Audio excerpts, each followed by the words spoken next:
हरे कृष्णा, मैं गौरांगी दास जी। आप सभी को मोक्षदा एकादशी की हार्दिक शुभकामनाएँ। आज मोक्षदा एकादशी है।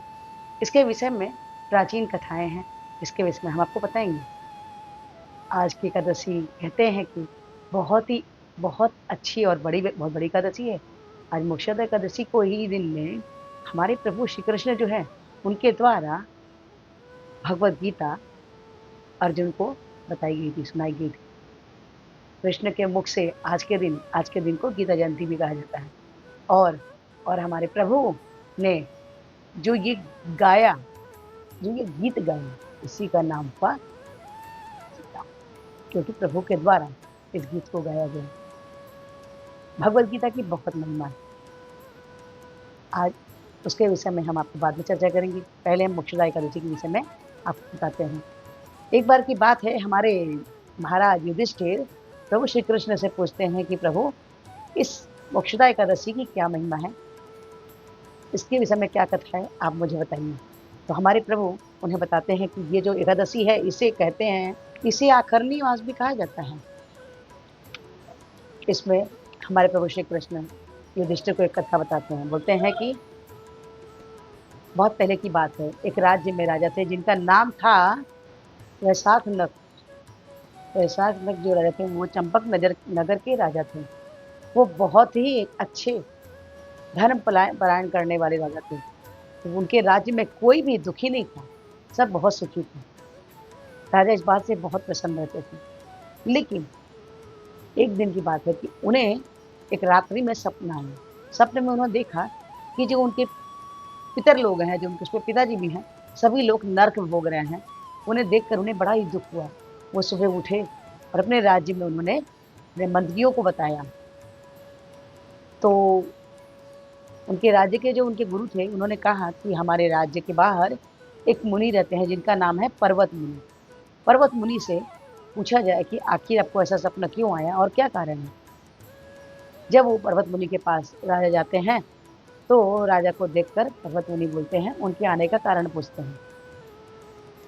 पर्वत मुनि से उनका कारण पूछने के बाद राजा बोलते हैं कि मेरे राज्य में कोई कमी नहीं है, बहुत सुख है, बहुत वैभव, बहुत आराम है, कोई दुखी नहीं है।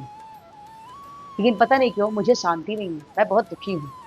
तो पर्वत मुनि बोले, ऐसा क्यों? आखिर क्यों दुखी हैं आप? तो उन्होंने बोला कि मैंने एक सपने देखा था। सपने में देखा था कि हमारे पितर, जिसमें हमारे पिताजी भी हैं, सब नर्क की आग में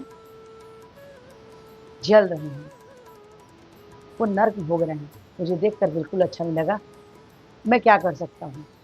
तो पर्वत मुनि बोली, देखिए ऐसा है कि आपके पिता जो हैं, कुछ अपराध के कारण वो नर्क को भोग रहे हैं। नर्क को भोग रहे हैं, तो आप उसे उनके उस कष्ट से बाहर निकालने का एक ही मार्ग है। तो उन्होंने बोले कि बताइए मुझे महाराज, मैं ज़रूर उसको करना चाहूँगा। तो पर्वत मुनि से पूछा, तो पर्वत मुनि ने बोला, देखिए अभी आने वाले समय मोक्षदा एकादशी आने वाली है। मोक्षदा एकादशी करने से आपके पिता को मोक्ष प्राप्त होगा।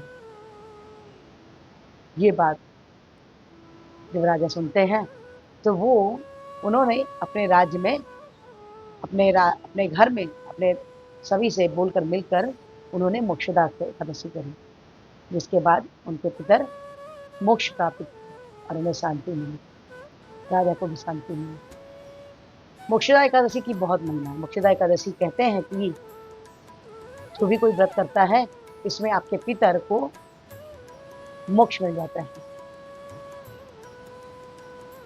आप पापों से अपने पाप को नष्ट करते हैं। एकादशी का पालन करने से आपके जीवन में आध्यात्मिक उन्नति होती है। व्रतों की रानी कही जाती है एकादशी। हमारे गीता के विषय में हम चर्चा करेंगे। गीता एक ऐसी पुस्तक है जिसे प्रभु श्री कृष्ण ने अर्जुन को समझाया। कि क्या समझाया? जब अर्जुन युद्ध में हथियार छोड़ देते हैं कि मुझे युद्ध नहीं करनी है भाई बंधुओं से, अपने कर्म से जब वो पीछे हटने लगते हैं, तब अर्जुन ने गीता का ज्ञान दिया। गीता में 700 श्लोक हैं। इसमें किस तरह से कर्म करना है, कैसे भोजन करना है, क्या योग पद्धति है, आपको हर विषय में उसमें जानकारी लिखी हुई है। हर चीज़ के विषय में प्रभु ने बताया।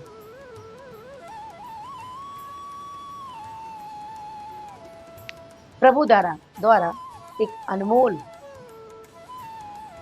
उनकी वाणी संभाल कर भगवद गीता में रखी हुई आपको मिली है। आप उसे पढ़िए। आज के दिन आप गीता पढ़िए, एक श्लोक याद कीजिए, प्रभु के नाम का जप कीजिए, अपने जीवन को सार्थक बनाइए। आपको ये कैसा लगा? अगर अच्छा लगा हो तो लाइक कीजिए, शेयर कीजिए, सब्सक्राइब कीजिए। इस वीडियो को हम प्रार्थना कि हमारे प्रति चाचले के पद में हरे कृष्ण जपने बोले हैं तो कुछ इस प्रकार से है, हरे कृष्ण कृष्ण कृष्ण हरे हरे, हरे राम राम राम हरे हरे। तो हरे कृष्ण नाम जपिए और कृष्ण के सबसे प्रिय बच्चे बन जाइए। एक माला जपिए, 6 से 2, 2 से 4, 4 से 6, 6 से 8, 8 से 16, जैसे 16 माला प्रत्येक कृष्ण के कृपा के पात्र बनते हैं। तो आज से ही माला जपिए, बल्कि आज मोक्षदा एकादशी के दिन आप माला जरूर जपिए, अवश्य जपिए। हरे कृष्णा, राधे राधे।